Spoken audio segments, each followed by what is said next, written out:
Hey, good morning, good afternoon, or good evening to you, depending on when you're listening to or indeed watching this edition of Hypnosis Week Live. And I'm absolutely delighted that my first guest of 2021 is a true living legend of the hypnosis world, and I'm sure it's going to be a most interesting and enlightening hour. The gentleman you can see on screen, if you're on the video channel, who I'm about to introduce you to, he's got more awards than we've got time to go through, so I'll just give you a few examples. In 2008, he got the National Guild of Hypnotists Orman McGill Award for Presenter of the Year. In 2007, he was put onto the advisory board of the National Guild of Hypnotists. In 2007, he also got the National Guild of Hypnotists Hypnotism Media Award. In 2005, he got their Special Recognition Award in reference to the fact that this is the gentleman who, if he looks familiar to a lot of you, it could be because of the fact that he founded World Hypnotism Day, that for a number of years now we've celebrated on the 4th of January each year. In 2004, he got the National Guild of Hypnotists Hypnotism Achievement Award. I could go on and on and on and fill the full hour with this gentleman's awards, what he's done, what he's achieved in the industry. I'm going to let him tell you more about all that, and just say that he's also the author of two books in particular, one called Thinking Thin, The Truth About Weight Loss, and another called A Better You by Hypnosis. He's the creator of the Depth Model for Weight Loss. There's a whole bunch of other awards he's got. As I say, I'll be here forever. I'm sure he'll weave them in as we go along. Not only is he an exceptional hypnotherapist and a hypnosis trainer, but as you'll also notice if you look at the other links that will be below this video or on the audio podcast in the show information, he's also a very talented blues and rock guitarist who also performs, as you'll see on tomnicoli.com. Please welcome to the show, I just said his name, Mr. Tom Nicoli. Good afternoon, sir. How are you? It's good to be here with you. I'm good. I could have gone on forever, though. You've got so many flipping awards, which, well, that speaks for itself. I mean, I'm going to ask you the obvious question that I ask everybody at the start of the show. The one I ask at the beginning, the one I ask at the end, is always the same, as anyone who goes to hypnosisweek.com will see. In the middle, it's different because it's all about you, your unique life. But the first question, which is kind of unique in itself, albeit I ask everyone the same thing, is how did your life lead you to where you are now and what you've achieved along the way, Tom? Well, in the very beginning, it's how did you get into hypnosis? What attracted you to the profession? Yeah. And as an entertainer my whole life, being on stage, well, first I had been reading a marketing, not even a book. It was a 3-ring binder of this printed material called Part-Time Riches. And in there, it talked about your mindset. And they just gave a visualization. So I started using it and it started really making changes in my life. So I did some research, and this was back in, late 90s. So the internet was not what it is now. But I realized and learned that it was hypnosis. So I thought, that stage stuff is cool and maybe I should look into that. So I looked online and I found that I was living back home in the Boston area, Boston, Mass. And there was an instructor, an NGH instructor right in the city I was living in. So I went and talked with him and he said, yeah, I could show you that. And a light bulb went off over my head. He talked to me about the working with people side of it all. And it was one of those destined kind of things. So I jumped in. I was working at that time as a full mouth reconstruction dental technician and playing Right. Yeah. And I was playing 3 or 4 nights a week as a musician. So then when I added this career, I started staying awake 20 hours a day, 7 days a week. I did that for about a year. And then things started to break. When you do good things happen. A gentleman in our profession once said on a call, Tom Nicoli's the best marketer in our profession. And I wanted to say, no, I'm not. Because all the great things that have happened, I didn't market or go get.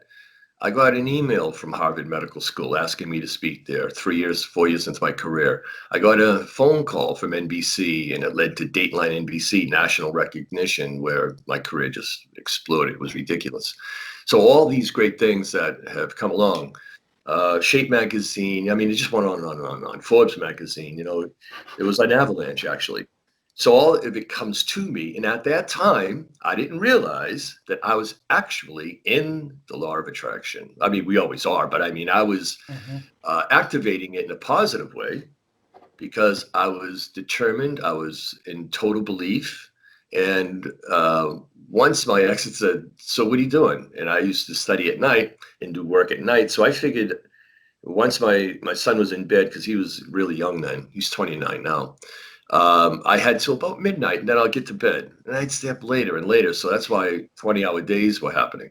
But I said to her, "I'm going to build an empire." She said, "What's that mean?" I said, "I don't know." She goes, "Why'd you say it?" I go, "I don't know." So we went from a 5-room apartment in what they call triple deckers, to the property I ended up having in New Hampshire, which was beautiful. I mean, really beautiful. You had to walk down there to get to the pool, And she looked one day and she goes, "Hey, remember you were going to build an empire?" I said, "Well, in contrast, yeah."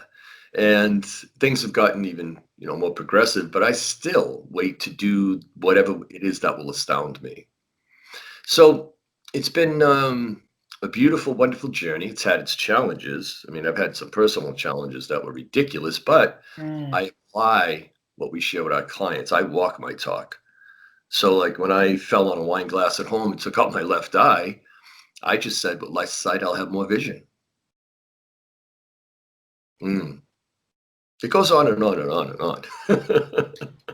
I remember, obviously, it was all over the internet. That was back in 2013, your accident.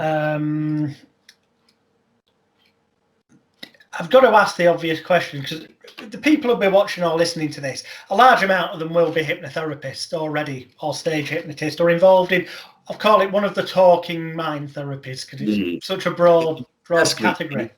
Okay, you can ask me anything. Did you use self-hypnosis? Because when that accident occurred, A, to help with your recovery, and B, to help with pain and all those elements.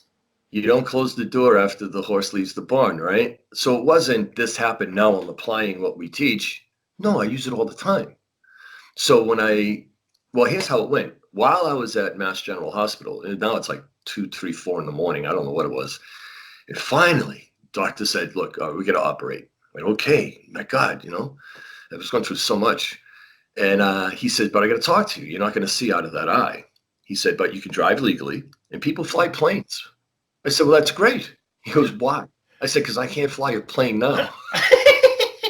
So that was my attitude, It's like shit happens. It's not what happens in your life. It's how you deal with it, how you react. And however you react is what's already inside of you. So when you get squeezed, whatever comes out is already in there. So whatever came out was me doing the work along the way so I could react in a better way. Excellent. So, I mean, obviously, to be slightly more specific, I mean, did you then also consciously go through any of what people may term self-hypnosis processes, rather than, or in conjunction with, to reduce the kind of pain killers they would have given you and all that kind of stuff? Not only did I fall on a wine glass and the stem went up through my eye and almost in my brain, 3 years after that, I got Bell's palsy. I still have lingering paralysis effects here on the side of my mouth and the left side of me. So it was so bad. My left side of my face collapsed, my arm. I couldn't talk, I couldn't eat, I couldn't drink, nothing. Nothing could stay in my mouth. It was horrific. I had physical pain like you couldn't believe. And the quote was from the doctors, "All tests lean toward Lyme disease." But 2 weeks previous, I got an antibiotic because what I thought was a spider bite, but it was probably that tick bite. So it didn't get in my system and ruin me, because Lyme can literally ruin your life and your body. So prescriptions, no. I have a master herbalist, And in my cabinet, if you open up 2 doors in my kitchen, in the cabinet, you'll see tinctures and oils and powders and herbs and things like that. So I took, for the first week, because of the physical pain I had going on up and down my back, which was so vicious, there were times I'd almost cry. And that was, I think, whatever the consequences of the Lyme disease. But for me, a week, I took some painkillers, but after that, no. So there are no prescriptions. Here's how wacky it is here in the States as far as prescriptions. I'm in the hospital. 2 nurses in 2 different shifts said to me, "Hey, we've been looking for your folder." I go, "What do you mean? Your medical folder? I thought you had it." "Yeah, but there's nothing in it." I go, "Yeah, I had my appendix out when I was 5.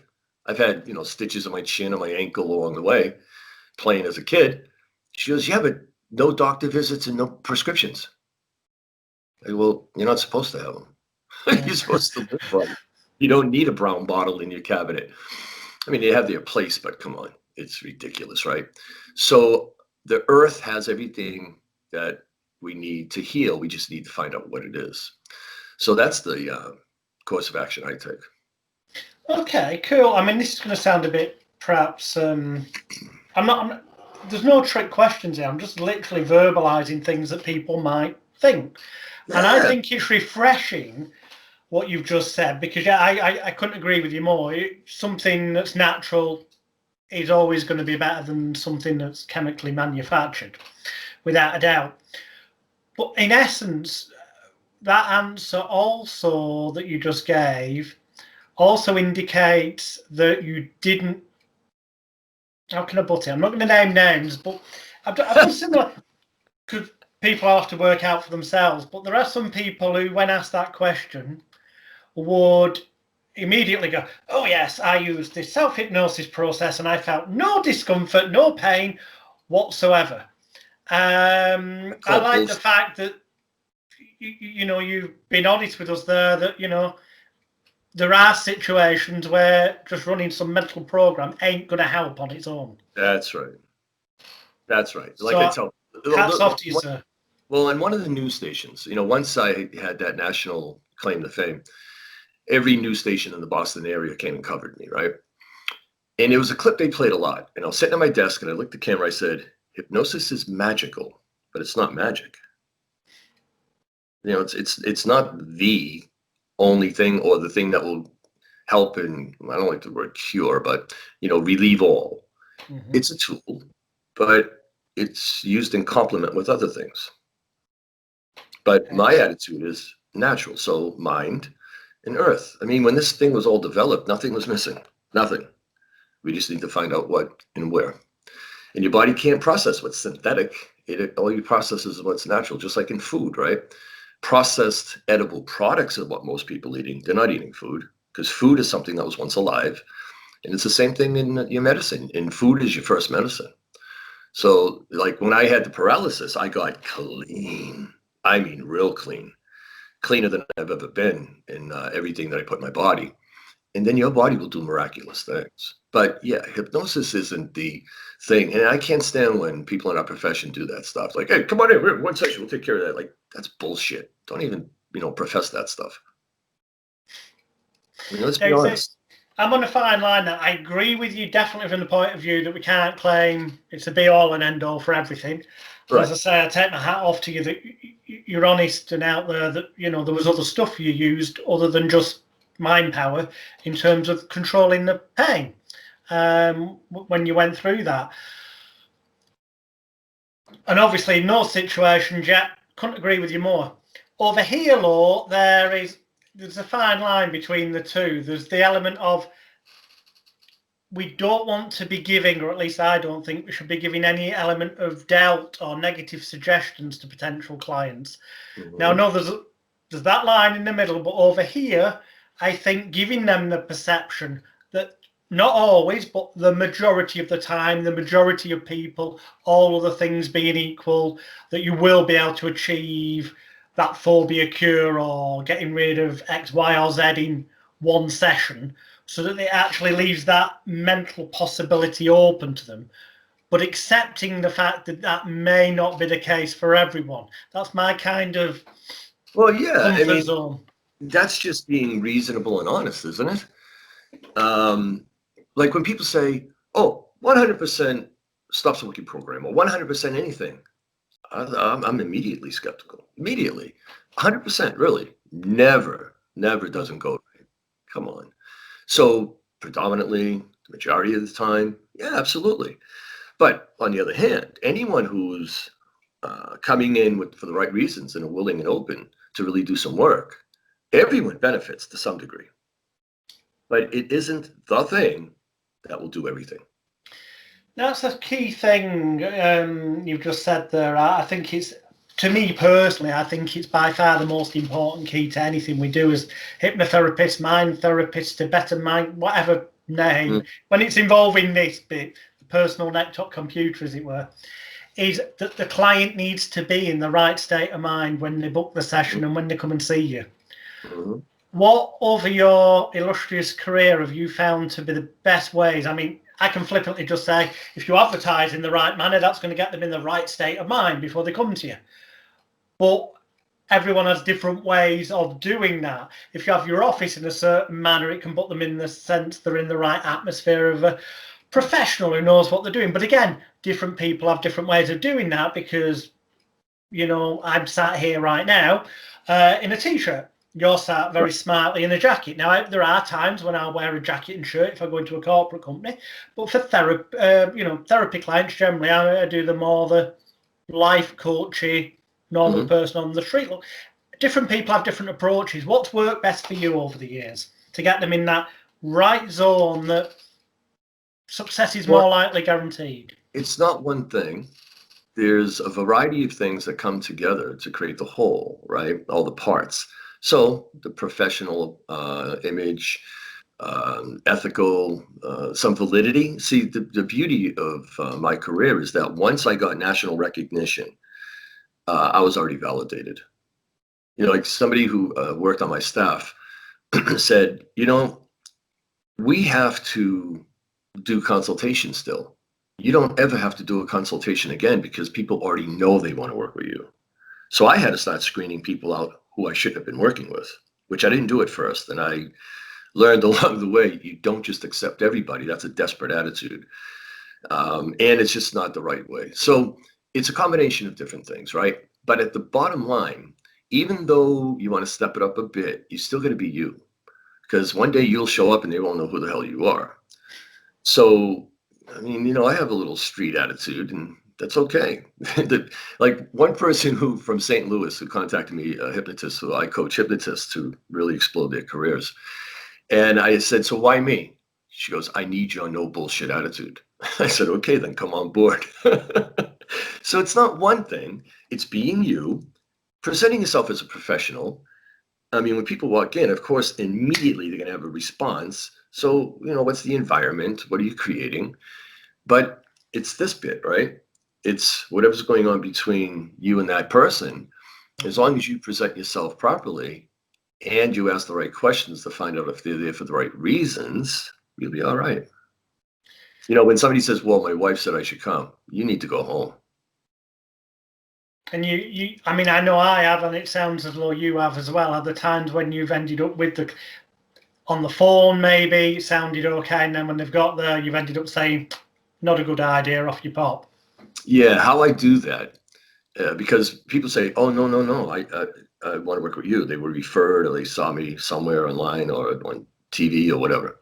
And I say to them, you know, no, I've done this a long time. And the last thing we ever want to do is misguide or mislead. And I'm just not the right fit for you. There's somebody that is, and that's what you need. And I tell people this all the time. Hey, it doesn't have to be me, but find someone.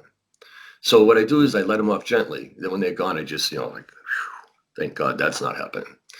And they really want to. They want to stay. I'm like, no, because I don't want to waste your time and money. And I don't want you to think this process doesn't work because it does, or I'm not good at what I do because I am. No, I've done this a long time. And I'm telling you, I'm going to refer you and I'll refer them to the guild and let them find somebody in their area. And I do it that way. That makes total sense in terms of if you just instinctively, I'm going to say it, as therapists, we're perhaps not supposed to say things like this. Some people watching or listening will say, but there will be times, it's natural in life, you're bound to encounter somebody that you just think, I don't want to work with them. It's not about, nothing to do with whether you could help them or not, you just don't want to. Yeah. So that makes total sense in that context. But what if they hadn't let it be known on the phone, but when they got there, it became evident that they were just there because they wanted to shut the wife or husband up, be able to say, oh, I went and did what you told me to. Okay, so I gave you one way. But you think you could help them as long as they ended up being in the state of mind that they wanted to do it for themselves. Would you approach it in a way so you'd left the door open for them to come back, maybe? No, I got you. So we get 3 different responses now. The first one I gave, that's when there's no rapport. You just got that vibe thing going on, right? It's not happening, which is the energetic vibration. It's not aligning. So the other 2 parts are, okay, so, your wife's on your back. You came in. Do you want to be here? Do you want to address this issue? And if they, kind of there, then I'll work a little bit further with them. But if they're like, you know what? No. Or I'll say, if your wife didn't exist, would you be here? No. All right, then fair enough. I think you should come back when you want to, because it's all about you. Now, if they say, well, I've thought about it. I'm like, okay, well, let's talk about that. And then maybe bring them on board. So those are the 3 options that are there when you have a client that you're not sure about. Excellent. Again, thank you for being so honest with us, because there are some names in this industry who train others who, when asked a question like that, would just, I'm going to say lie, because I can't believe they've never encountered a situation like that. But if you believe some of the nonsense some people spout, these things never happen in the real world. But obviously, as you know, they do. Which just randomly enters my head. What's the weirdest, wackiest thing anyone's ever come to you with? You really want me to do this on camera? Yeah, I mean, obviously, without revealing any of the details that ethically or morally. First of all, this is not weird or wacky in real life. In real life, it's part of a lifestyle. But in your office, how many people are in practice? Oh, and by the way, let me say this. When and all my seminars and workshops are always to the people in the profession. I don't do general public workshops or seminars. And I have said to people, I'm sure I've done more free sessions in a year than some of you have done paid. Some people have been in this profession as long as I, but they've done maybe a 10th of the amount of sessions. When I had that national claim to fame, let's say, I was doing 15 one-hour sessions 7 days a week. I was doing 105 sessions a week. So I've got some session work under my belt. And everyone from 5 years old to 91 years old. And I've had people in, I think, 23 countries I've worked with. I really don't want to sound facetious or offensive with any of these questions, but I've got to ask you, somebody's got to be thinking it, and deep down I am. Why the bleeping heck, insert favourite swear word of choice, did you want to do 15 bloody sessions a day? I purposely limit myself because it just... Here's how it happened. I grew up real blue collar, real Goodwill Hunting. Watch the movie Goodwill Hunting, same knuckleheads, same bars, same shitbox cars. But instead of the Salt Shore, I was on the North Shore, the Italian side rather than the Irish side. So all I knew was work. That's all I knew. I didn't know business at all. I didn't know, hey, grab an office real fast, have it furnished, get some hypnotists on staff. I didn't know any of that stuff. I just knew if you worked, you got paid.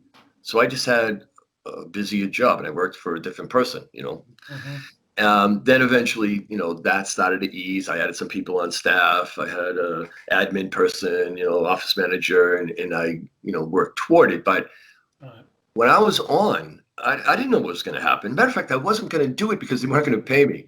They're like, no, we don't pay. And I was like, well, I got to get paid because I was broke, So then intuition, gut feeling was like, I'll just do it. Well, when it first aired, it was insane. I had a cassette tape for $20, 1999. That cassette tape in that week sold $10,000 worth of that tape. The second, it was 3 episodes. The second episode, it was 10,000 that hour and 50,000 that week. So imagine the kind of clientele I was getting. So I had people booked for 3 months because they had to book all their sessions. You know, I don't do this one session craziness. That's just craziness. It's a bad business model, but it's a disservice to people because once you get in here, unless it's like clear-autophobia or smoking or something like that, once you work with something, you opened up a can, you don't just let them go, man. I believe it's irresponsible. You're specifically talking multi-session approach in terms of weight management and addiction stuff. Anything has a program, okay? So when work came, all I knew was just to do it. But I got so burnt out that at one point I was doing a session. So I'd go 7 a.m. to 10 p.m. And my chin kind of bounced off my chest. And I thought, how long have I been out? Shit. Person's still sitting there like this. Okay. So I started to make some changes. But I just didn't know better. That's the truth. I did not know better. I've made more mistakes than anyone will ever make because I'm, the testicular fortitude kicks in, and I go out on a limb till I hear it crack. Then I go back to the trunk. But most people practice holding on to the trunk where it's safe. Nah, you're not going to learn anything. So I've made all the mistakes. Who cares? No big deal. Now I know. I forget what I was talking about when I interrupted my own self. Oh no, you're all right. You answered it. So yeah, I mean that leads me next to. Oh yeah, you were gonna tell me about one of the weirdest, wacky things that you've been presented with over the years, and then you mentioned, well, actually, it wasn't really that weird and wacky in terms of real life.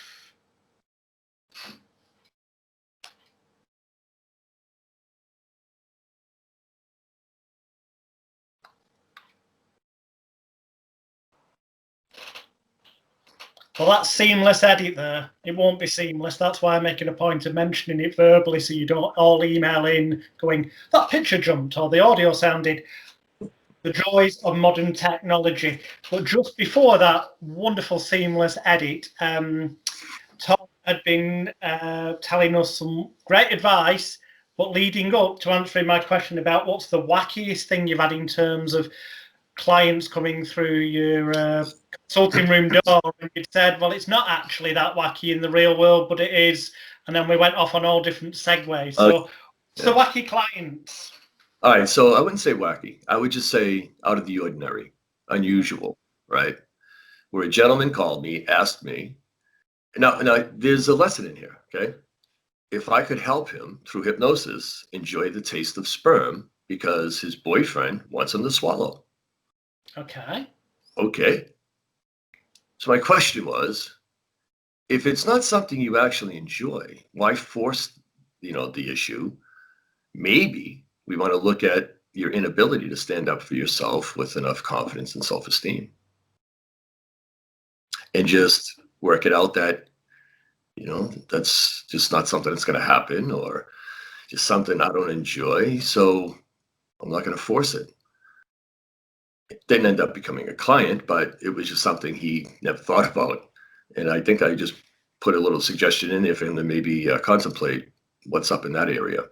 But other than that, I mean, most of the stuff is pretty routine as far as what we all do and what we see.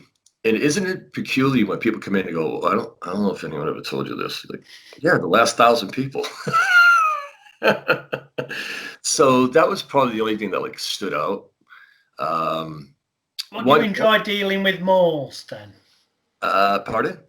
What sort of areas do you enjoy dealing with most when they do arise? I really, really enjoy the coaching aspect because I've transitioned mostly to coaching, but a better coach because hypnosis is involved. Because the person can take all the great coaching you do and ruin it. So the individual is the most important part of anything, right? So being a hypnotist, you automatically are a better coach or really geared toward coaching. And it's not as messy. It's not as involved. I enjoy it a lot. But when it came to office work, let me see. Well, people who are looking to excel, that's what I really enjoyed. Do we really like getting into the messy regression and, the issues and all that stuff? Some people really dig that. But over the course of time, I dove so deep into this that now it's like I finally came out of the deep end and I can dry off and just lay in the sun for a while. I mean, I've been in the thick of it, as you can imagine. I did that 7-day-a-week thing, 105 sessions for almost a year. Bloody hell. Yeah. Now I think about that and I can't even believe it. Now I don't do more than 15 one-on-one 1-hour sessions and no live anymore. Plus my clients were all about 70% online anyway, for a lot of my career. Well, you segued just before me, and obviously I've got notes, as you would expect, for memory triggers, and I was going to lead up to asking you about your views on doing it. I know you've given presentations talking about stuff like this in the past at conventions, about doing online sessions, because obviously as we do this, it's the 8th of January 2021, and we're into year 2 of the world coronavirus pandemic. And if we believe what the media are telling us, we've got at least another year to 18 months before things will get back to any semblance of normal. So there's going to be lots of time periods where there's lockdowns or restrictions, and even when it gets back to apparent normal, there's still going to be a lot of people that have been conditioned by the fear mongering in the press that they're going to be more than social distancing. And to me, I think that is good enough reason, aside from the health and safety aspects of it's safer to offer online sessions, but also I think that in the future people are going to feel safer doing things online. And yet I see so many therapists in these groups saying, oh, it won't work as well online. And I'm like, you missed the point there slightly. So I mean, can you tell us your views on it? My question to them is, how can it not? Tell me how it cannot work as well. Because the person's not in the room with you. That's what they'd say. No, I'd say, well, they are. You can still have an energetic. I asked them, what's the advantage of that? Most people can't articulate the answer. Okay. The only difference, well, 2 differences. This is it. You don't have a physical energetic exchange in the space, though there's still an energetic exchange here, but it's not the same. Yeah. And no touching the client. Well, in a lot of places, you can't touch the client anyway. So I'm not doing hand drops. I mean, I stopped doing this a long time ago, man. I sit in a chair, cross my legs, and I use this. If you can't weave language patterns in a way, you might want to look for another profession or get more training. And I'm not being an ass here. I'm being really honest with people, because the excuses are just that. They're excuses. They're not reasons. Reasons are excuses dressed up in better clothing to look more attractive. They're all excuses. So let's look at it for a moment. I had 2 offices. I had one in Massachusetts and one in New Hampshire. They both profited. But when I shut them both down in the last 3 years, while still back in New England, because I'm now in North Canton, Ohio, where I can see people live if I want. We're not in lockdown or any of that stuff. All right. So, yeah, I mean, I did a gig last night. I'm playing out tonight and I'm playing Sunday. You lucky man. I've not been able to, I've literally not done, because I do hypnosis shows and mind reading shows as well, therapy. I've literally not done a show since the start of February last year, live. I've done stuff online, but not to a real audience. All right. No, so dig this. So I moved, the front room of my house was the study. And I had pocket doors. I could block off the rest of the rooms around it. So I moved my practice there.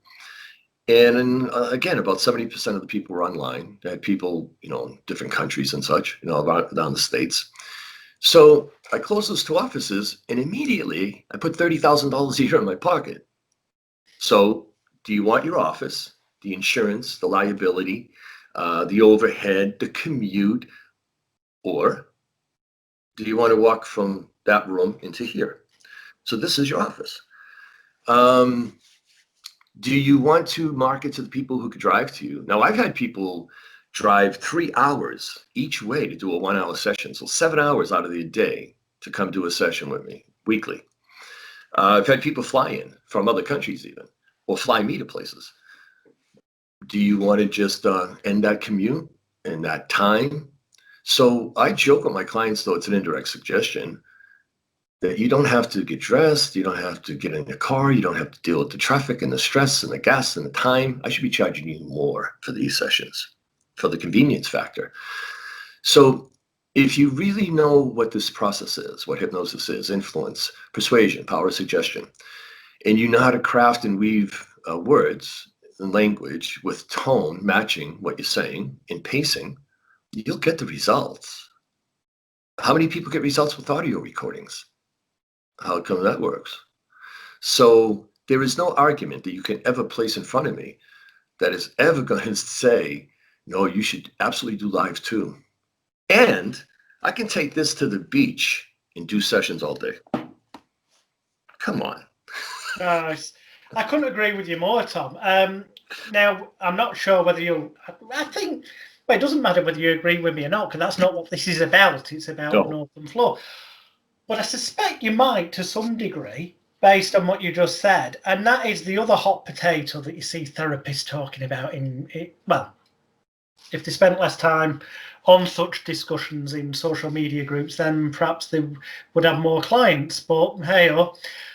But the old nugget of scriptnosis. You shouldn't use scripts. If you use scripts, you don't know what you're doing. Now, my stance on that is that you should be flexible enough to improvise, of course, and individualize to the client.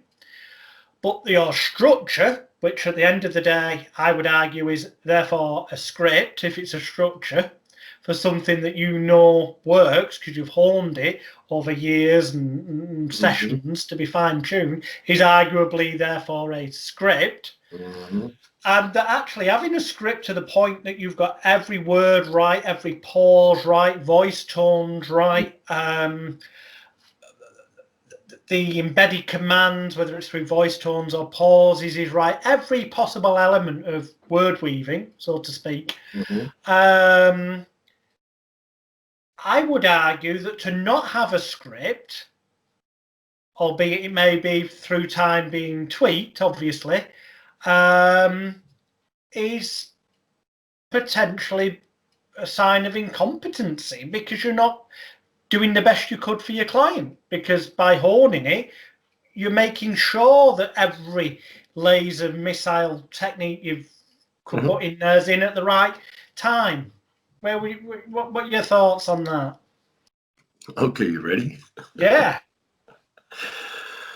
You said incompetence, there's also arrogance involved there.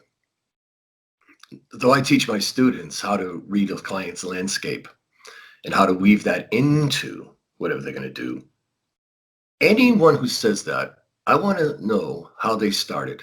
What was their first week, their first month? They didn't have any scripts, for real. But you need to know language patterns, because you could be reading a real shitty script, a harmful script. So you need to understand, like if you see don't language throughout it, you avoid that one, right? So that's just an example. But the idea is such where I can't imagine how anyone started without using some scripts. Now, if you become a scriptnotist and that's all you rely upon, then you did not create a skill set. My advantage is, and it's been said many times as people have watched me in demos and such, that there's a natural ability here. And I get it. You know, inside of me, I'm a ham. I belong on a stage. Give me a mic, give me a crowd, give me a guitar, give me, people. I'm in. And I don't need to prepare. Just, hey, you want to come do an hour talk? Sure. On what? So there's that factor. But not everybody has that ability. And I get it. But you hone your skills along the way. And eventually, you'll have all of that there. But still, there are times where I'll think, Jacob Biblich has this great soft-spoken script, and this would be good for this person. Because as you said, it's been tested, it's been proven, it's been used. Why do the work? If it's effective, and all that matters is effective. Whatever's effective for your client is what you should be doing. And I don't care if you should be, reading a comic book to them. If that's what works, you do it. But how can you not, at least in the first part of your career, be using scripts? But you need to find scripts that are well written, but in order to do that, you need to know language patterns. So I think it's arrogant. I think it's a little egotistical to poo-poo on that stuff. I couldn't agree with you more. Because personally, I think that the people that do all this, oh no, you can't do scriptnosis, I would never do that, are following scripts. They may not consciously be aware of it, but it's stuff that they've said in similar situations. Well, you'd like to think they've said it hundreds and thousands of times, assuming that they're actually seeing people in the real world. And it just gets in there. So it might appear improvised and totally specific to that client in the moment, but they've taken a bit from there, a bit from there. That's still arguably a script, isn't it? If we called them blueprints, people would look at them differently. Yeah. Yeah. That's a very, very, very, very, very good point. So I'm guessing, because it segues from scripts, that but let's use the word structure or blueprint, as you've wonderfully suggested there, that you have what you call the depth model, your blueprint for weight loss clients. Can you tell us a little bit about that? It works for everybody. That's the beauty. Though people would come, because I got known as the weight loss hypnotist, right? But it was all the work I did previously that allowed me to be so effective with weight loss clients. And this is really a glitch in our profession. The first three things you work with are stop smoking, stress, and weight loss. Weight loss clients are your most complex. They're the most difficult. They bring everything to the table. Yeah. Emotion, physical, behavioral. I mean, it's insane. So what happened was this. Shall I go into it? Yes, please. Yeah, I'd love you to. So here I become the flavor of the month. I don't go to the conventions. I'm on my own. As a matter of fact, when Dateline filmed, I was in an 8-foot by 8-foot office. It was a storage closet that this guy was renting out. And I figured, well, I can hypnotize you in the front seat of a car. So I was bankrupt, by the way, driving a 13-year-old Ford Escort. I mean, when I say I came from nothing, I'm not joking. And I thought, okay, I can afford $150 a month. That's what it was. So it was so small. I mean, 8 feet by 8 feet. Just imagine this, right? And Dateline filmed in there. So as things are going on and I'm doing my work, I get a call from Elsom Eldridge, who's now a mentor of mine. And he asked me if I was going to the convention. And I said, meanwhile, because of those sessions, back to back, I would be out in the driveway while they filled out their intake form, eating a banana. That's how I. So I said to him, "Well, have we met?" He goes, "Well, frankly, no." I said, "Exactly. I don't go to the conventions. I didn't know what I was missing, right? Just in between classes on bar napkins, the stuff you can learn." So he said, "Well, we would like to give you an award." So I said, "Okay." So I went. Little did I know the impact that what I had done on that show had. There were people lined up for what looked like a mile wanting to shake my hand and thank me for the extra 50,000, 80,000, the new motorcycle they bought, the reduction in their mortgage. I'm like, I had no idea. I had no idea. So then they asked me to go on the speaking tour. I don't know how to tell people what I do. I just do it. So the way I learn everything, I ask and receive. I remember I'm sitting out in the sunroom, which all wrapped in glass. So it became my pool room, a pool table there. And I'm in my top coat still. I just come out of the car. And I just walked out there. I looked up through the skylights, looked at the stars, and all I asked was, what am I going to tell them? I go, that's weird. Depth. Ooh, hypnotists love that shit, huh? Deeper. But then I asked, what does it mean? Like, all right, depth. What does it mean? And it all just flows, right? And even people in our profession, we expect too much of people when they're in a certain profession or a certain niche or something, but we're people, okay?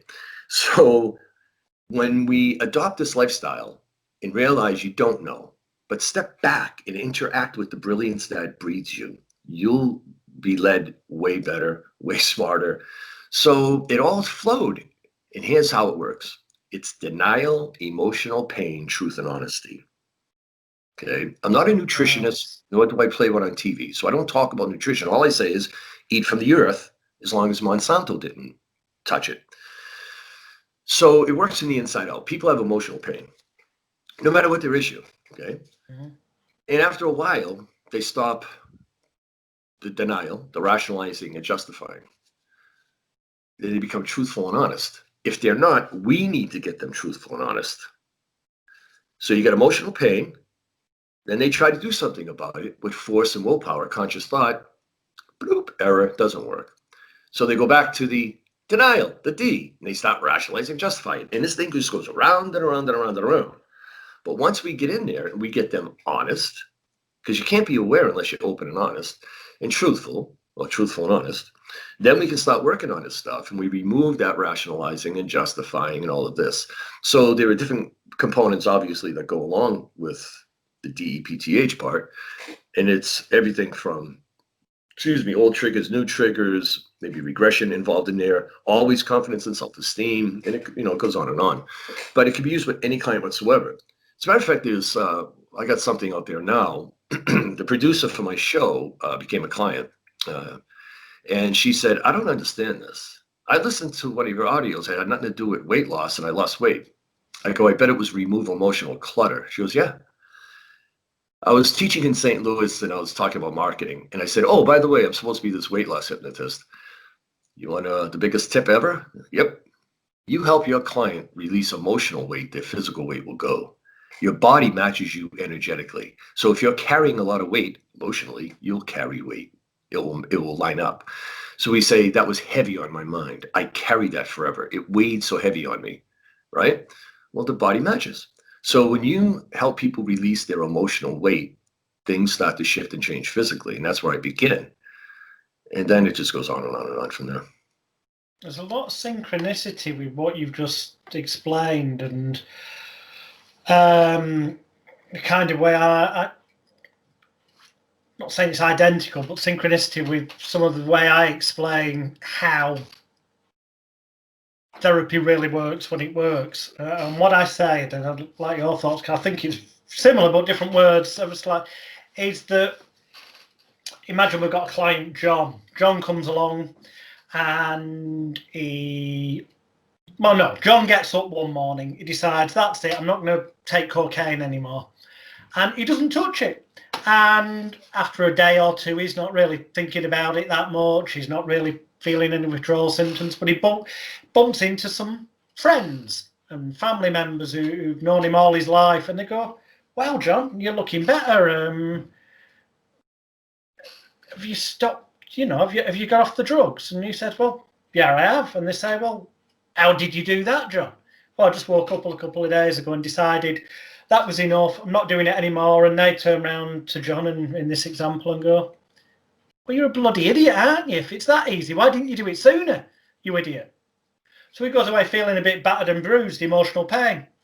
So to then prove that he isn't an idiot, and to try and stop the people that he wants to love him and accept him and whatnot, accept him, he has to prove that it wasn't that easy, and so we'll relapse and go back to it. Whereas if the client comes to us, a therapist, and comes through the consulting room door, whether that's metaphorically by connecting on the internet into our virtual consulting room, and they're genuinely doing it for themselves, I think what we're really doing is just giving them a context and an environment where they can offload all self-blame, shame, guilt and regret for not having got off their arse and done it themselves sooner, but in a way where they've got a safety suit that John in the example didn't have, that when they leave us, when they encounter those family members who say, "Wow, it looks like you've cleaned up, how did you do that?" Rather than potentially all coming undone because John goes, "I could have always done it" type of thing, but I've only just decided to. You can say, I've tried and tried. And then I got told about Tom Nicoli, this wonderful therapist. It was recommended to me. He's been usually successful with other people. So I went. I didn't know if it'd work or not. But wow, something that I tried and wasn't able to achieve. It's now, I'm clean. And their family and friends, well, they might go, "Well, why didn't you do it sooner?" But he's got the perfect answer. I'd not heard of Tom Nicoli at that point, or Jonathan Royal, or whoever the therapist is. So all self-blame, shame, guilt and regrets removed from themselves.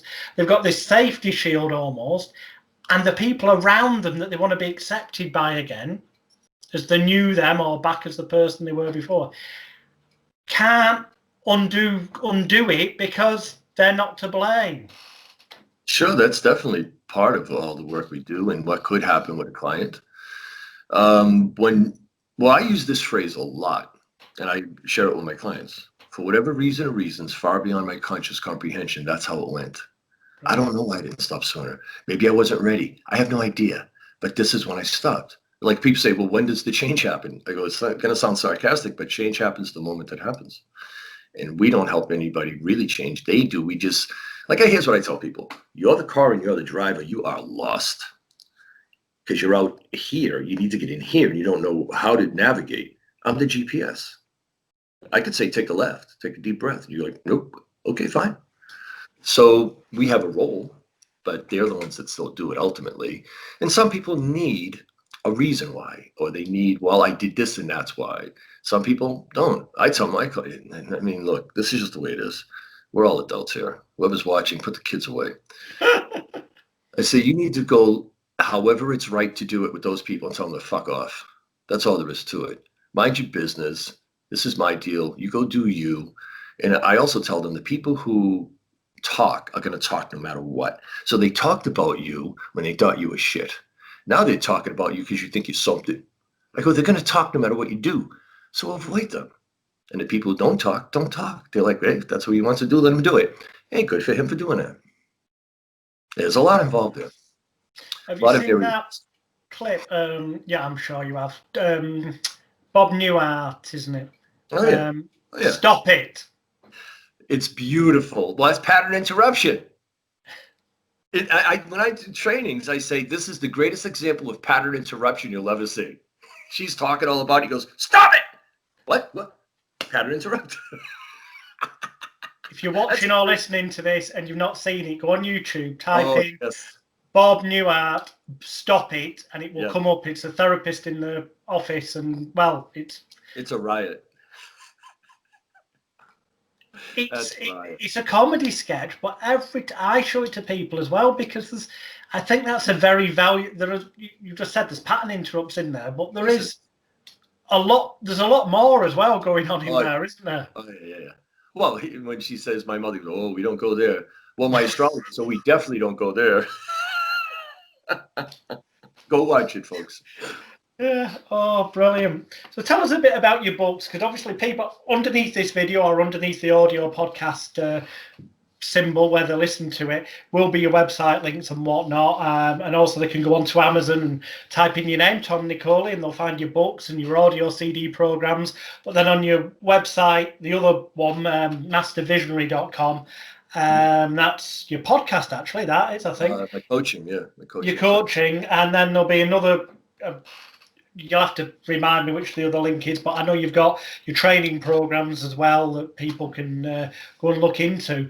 But tell us a bit about the programs you'll get out there, the stuff, because you shared some real nuggets in the past 45 minutes that we've been speaking. There's been some real gold in there, far more than people will have realised consciously at first sight.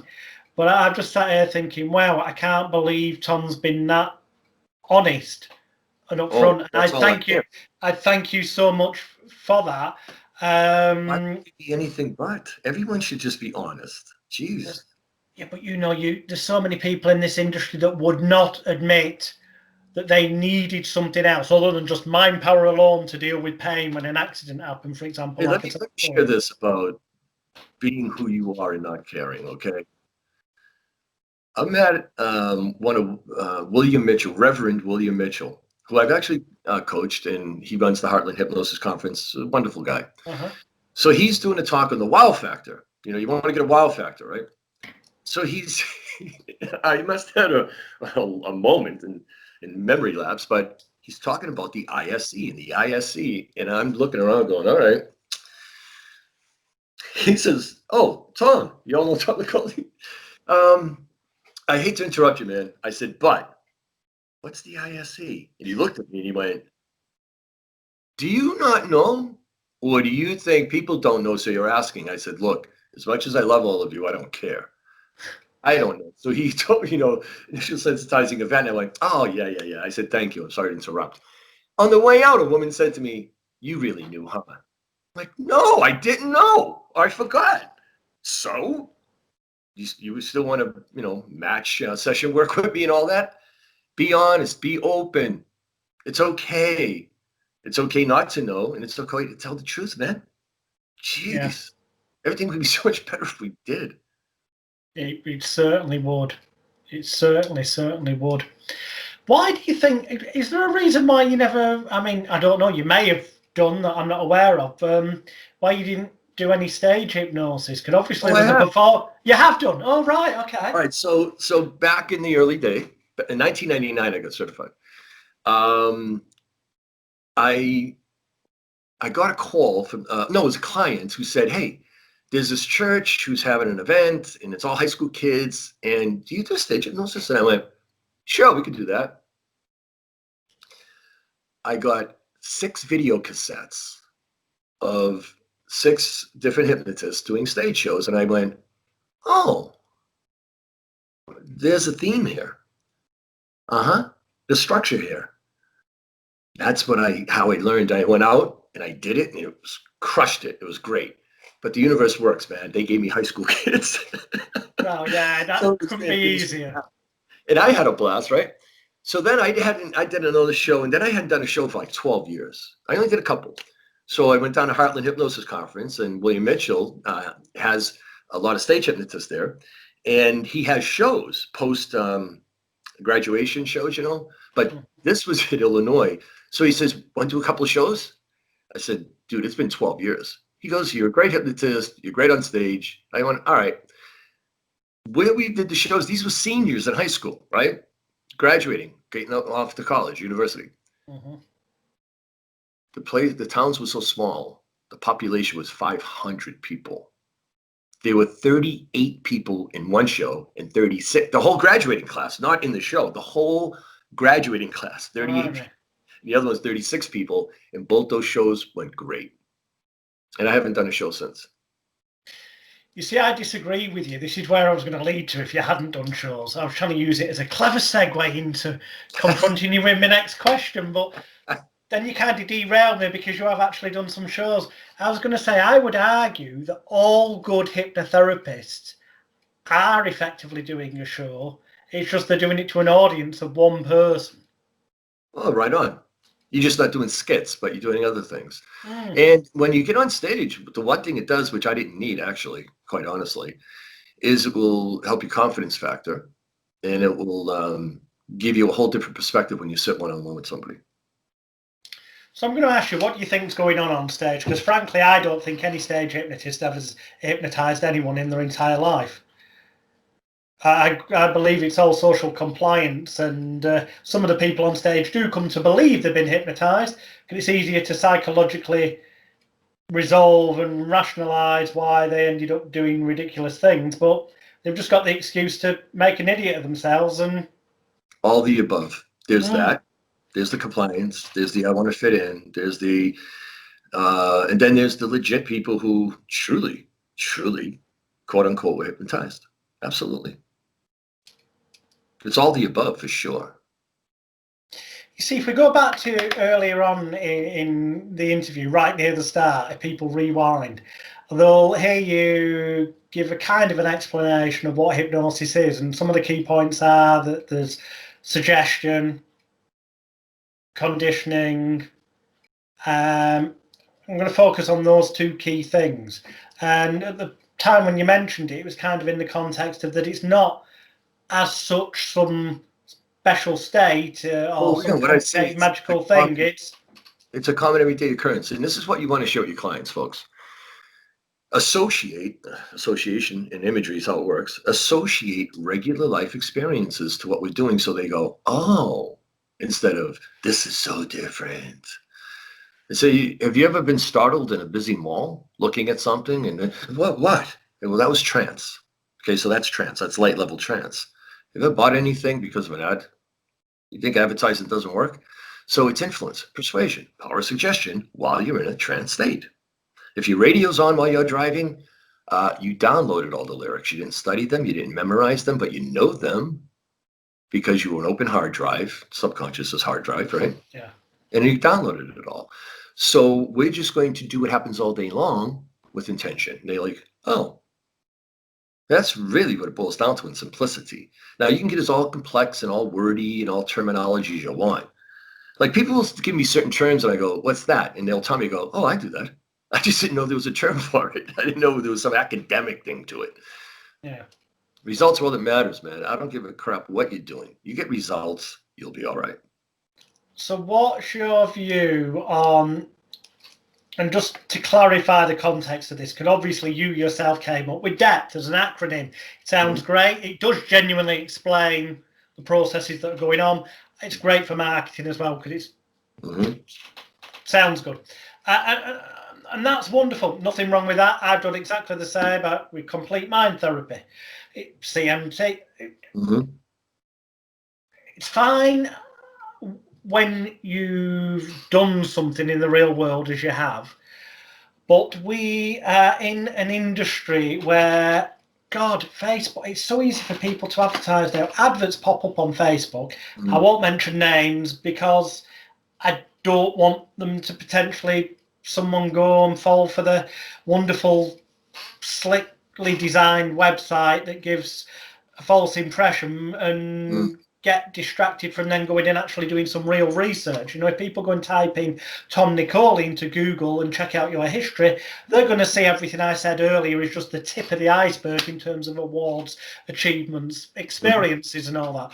But some of these new kids on the block, at first sight, someone who was learning could go to their website and be quite easily fooled because of the flashy marketing and this wonderful sounding, you know, whatever fancy name it's been given, it's the deepest level of hypnosis ever, it's the best mind therapy technique ever, and pay a fortune to learn, frankly, a fraction of what they probably learned during the past 60 minutes we've been talking, because you've shared such gold. I see this becoming a bigger and bigger problem all the time. What are your views on the state of the bloody industry in that regard? Well, like in anything in life, buyer beware, consumer beware. Do your research. If you want to knee-jerk react, well, there could be consequences involved. And and a lot of people like me say this, you know who the best hypnotist is out there? The one you don't know about, because that person's doing work. That person doesn't spend their time pounding social media. That person doesn't run to all the conferences and whatever. They don't care. They don't care if you know who they are. They're doing kick-ass work. That's who the best hypnotist is, like the best anything. Someone you haven't heard of yet, who just for whatever reasons doesn't put themselves out there. So it's consumer beware no matter what. Now, some of those people might have some quality material. Like I've met some people, I was only 4 years in when I was at Harvard Medical School and Dateline NBC, national TV and all that stuff. So other people 4 years in, they still get their head so far up their butt, they don't know what's going on. So there is no generalization, though percentage-wise, a lot of that stuff is just, you know, the shiny lure, you know, the bling bling. But there could be some really good material for some new and upcoming people. But consumer beware, as you said, do your research, man. When people even contact me, I say, okay, how'd you find me? And if they say, well, I did a search and you were closest, I say, that's a horrible reason to call me. Yeah. What if I'm not good, but I was close? I said, what I'd like you to do is go do some research and call me back if you think I'm the guy. Excellent. Now that is strong marketing. Because the thing is, if they do good search, they're going to find all the stuff that I just mentioned that people will find when they go and look. And if they genuinely want to deal with a problem, I can pretty much guarantee they are then going to be phoning you back. Yeah. And it's going to work it's going to be even more likely to work for them than it would have done previously because of the way you handled that.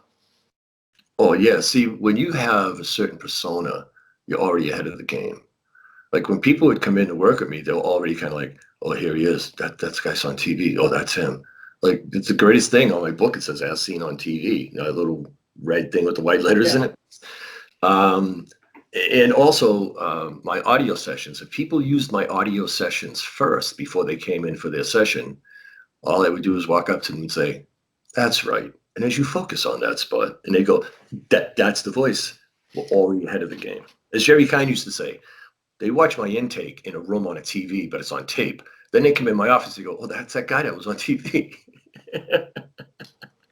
Excellent. Perception. We're sadly fast starting to run out of time, so I want to get through these last couple of questions. Who are your greatest influences when you know, not necessarily, maybe when you were starting out, but it might be along the path as well, in terms of your mentors or inspirations? There was no one person. I gathered information when I first started. Well, there was more in the training than I knew at the time, because as I started teaching the course, I went, "Oh, I forgot that was in there. Oh, I didn't know that was there." Mm-hmm. But it's to get you going. I mean, not one training out there, I don't think is the end. So once I got certified, I was in the video library rental, and there were video cassettes at the time. So I get 6 video cassettes, have them shipped to me, watch those, take notes, ship them back, and I just kept doing this. Get online, do a lot of research. So was that with the National Guild of Hypnotists? Mm-hmm. Yeah, with the NGH. That's how I got certified through. And then along the way, you know, it's knowing that there's nobody, because here's what I learned as a guitar player. So I'm on tour, I'm doing an album, I'm in my 20s, I'm in a rock band, I'm in a hair band. Go on YouTube and type in Tom Nicoli, Armed Forces. You'll see. Okay, I'm going to do that. Armed Forces. So Tom Nicoli, Armed Forces, all right? Yeah. So I get off the road and I'm giving guitar lessons, and there's this kid come in for a lesson. I said, "So why do you want to learn?" He goes, "I want to be like you." I go, "Well, I'm already taken. You know, you can't do that." I said, "How about when you're alone in a room with the door closed and you're playing?" He goes, "Oh, I hate that part." I go, "You should burn your guitar." But then he played something, and I went, "Wait a minute, what's that?" He goes, "I don't know. I was playing this the other day," and I went, "Can I copy that?" This kid didn't even want to play, yet he played something that I didn't know. And I went, "That's a nice little line." We can learn from everybody. We can learn from everybody. Once you stop thinking you can, you're going to be the dumbest one in the room. So it's continued education. And I'm aggressive. Like, not many people could be a good number 1 person. They're a good number 2 person, but they need somebody to have the buck stop there. Well, I'm a great number 1 person, man. Get out of my way. We're going to make this happen. We're going to build an empire, remember? So I just continually learn, look, watch, gather. So there isn't just one influence. It's a big, big variety, man. All the way from like Bruce Lipton, Candace Pert, Sadhguru, Greg Braden, and Orman McGill, and then other people in our profession that we all buddy up with, that we know. Yeah. Excellent. What are your biggest... Next on the list, and I've just realised you've kind of already answered it, but we'll just see if there's any tail end of the answer. Because the next question was going to be, what are your non-hypnosis industry influences that have helped you within the hypnosis industry? Now, you just kind of mentioned that a bit by mentioning people like Bruce Lipton and stuff. Yeah, I got your answer. My dad. Oh, excellent.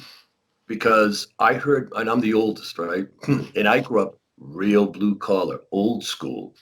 Mm-hmm. Your ass kicked, mess up.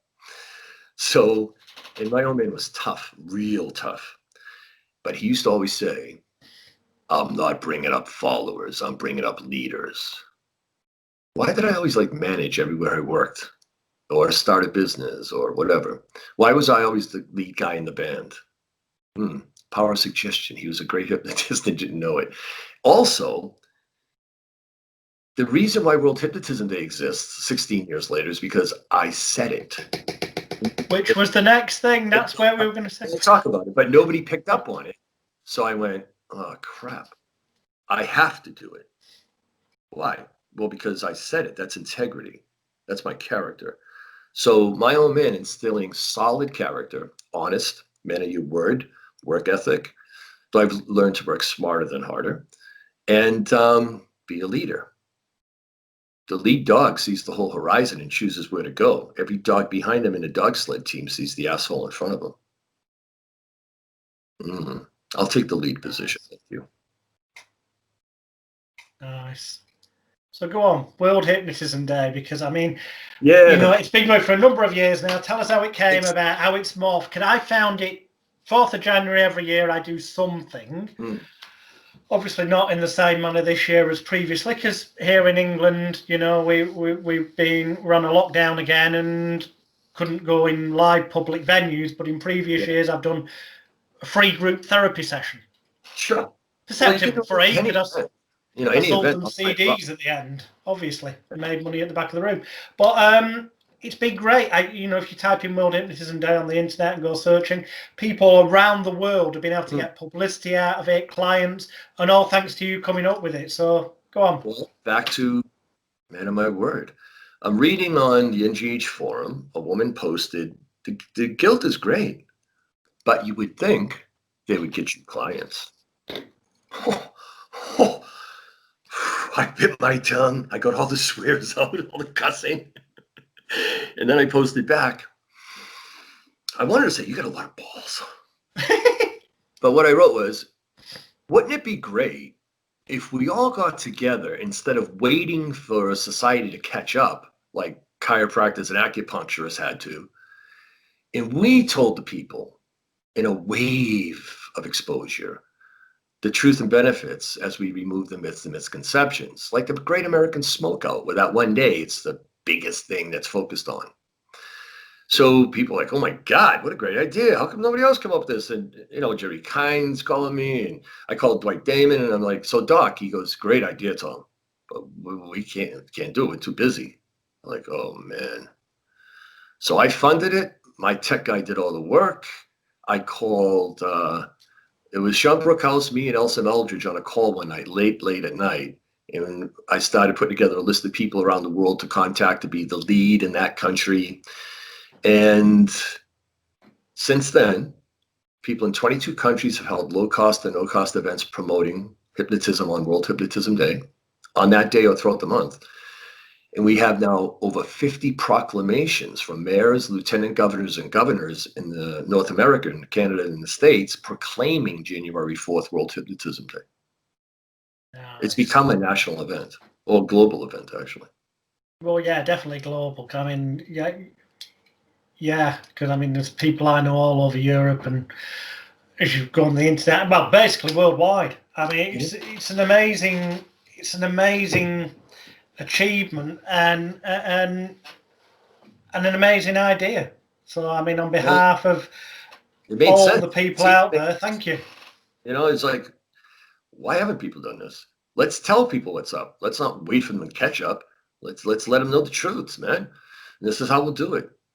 And people have done really well because of it. You know, they've gotten publicity and clients and really good stuff. And then I trademarked it because I realized it was years later.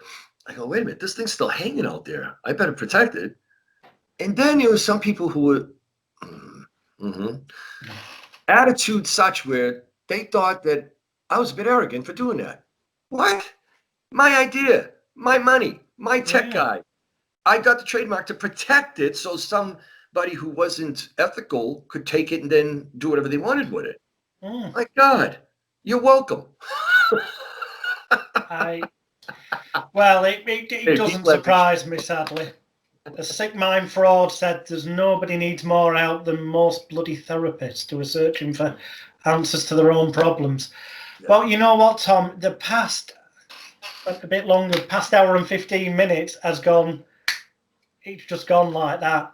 People who are watching, people who've listened, as I always say, and I know I'm repeating myself again, but it's truer than ever with this particular episode. Get a pen, get a notepad, watch or listen again. In fact, if you're listening to this on the podcast, I'd encourage you to go to hypnosisweek.com and click on the video and watch, because, you know, watching, you also get body language and you can see Tom's facial expressions, and you'll learn a lot from that as well, tied in with the words. So I'd encourage you to do that and take notes. I'd encourage you to look at the links below this podcast or below the video and go and visit Tom's websites.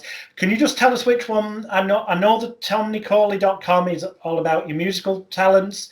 I know that MasterVisionary.com is your site for your podcast and stuff. Where, if people go on Amazon, they can find your books and some of your CD programs. Mm-hmm. In terms of your courses and stuff, where do they go and find them? Well, my hypnosis site is abetteryouhypnosis.com. It's a redirect to prosperusa.com. But and I took down my training site because it was New England Institute of Hypnosis when I moved out in New England and came here to Ohio. But I still make myself available for training. I just don't do it in the same way I used to. Cool. Yeah. And for all the hypnotists watching, if you really want to ignite things, there are a lot of people you can contact. But if you choose me, I will give you a significant consideration from the fee. Significant. So contact Tom via his website or social media channels, because you will find him on social media as well. Sure. And mention Hypnosis Week for a good deal. Thank you, viewers, for watching and listening. Thank you so much, sincerely, Tom. It truly has been a pleasure to interview a legend in the industry, and thank you so much for your honesty and the great advice you've shared on this edition of Hypnosis Week. And thank you for creating the time for all the people that you gather in order to get the messages out and get more information out there, because that's how people become enlightened. So thanks for what you're doing. Thank you very much. Everyone, tune in again. Keep looking at the channels at hypnosisweek.com. Bye for now.